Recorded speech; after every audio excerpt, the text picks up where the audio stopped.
के भौतिक प्रदेशों का अध्ययन करेंगे। ये सभी शिक्षक एग्जाम, रीट, पटवार, सीटी, फर्स्ट ग्रेड, सेकंड ग्रेड, ग्राम सेवक सभी के लिए महत्वपूर्ण टॉपिक है। आज इसका फर्स्ट पार्ट आएगा।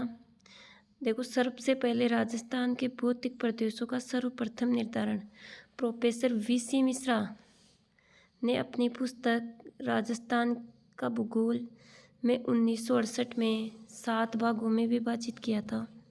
और ये जो 7 भाग हैं इनके नाम महत्वपूर्ण है। पहला है नहरी प्रदेश, दूसरा है शुष्क प्रदेश, तीसरा है अर्ध शुष्क प्रदेश, चौथा है अरावली प्रदेश, पांचवा है पूर्वी कृषि और औद्योगिक प्रदेश, छठा है दक्षिणी पूर्वी कृषि प्रदेश, सातवां है चंबल बीड़ प्रदेश। फिर राजस्थान को दूसरी बार एस के सेन ने 1968 में जलवायु के आधार पे 3 भागों में विभाजित किया। एस के सेन ने 1968 में जलवायु के आधार पर राजस्थान को 3 भौतिक प्रदेशों में विभाजित किया। और तीसरी बार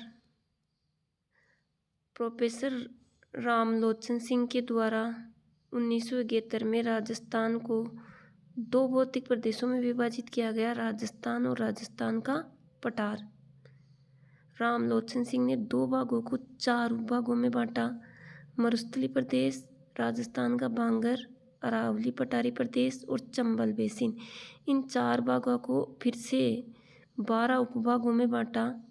और चौथी बार और राजस्थान का जो मान्य वर्गीकरण है वो हरिमोहन सक्सेना ने अपनी पुस्तक राजस्थान का प्रादेशिक भूगोल में 1994 में राजस्थान को धरातल, जलवायु, नदी बेसिन के आधार पर 4 भागों में बांटा।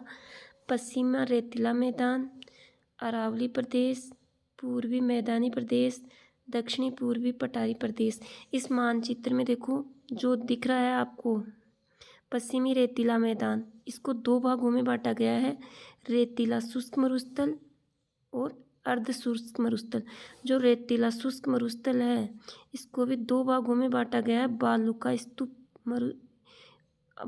स्तूप मुक्त प्रदेश और बालू का स्तूप युक्त प्रदेश। यानी जहाँ बालू का स्तूप नहीं पाए जाते उसे बालू का स्तूप मुक्त प्रदेश और जहाँ बालू का स्तूप पाए जाते हैं उसे बालू का स्तूप युक्त प्रदेश।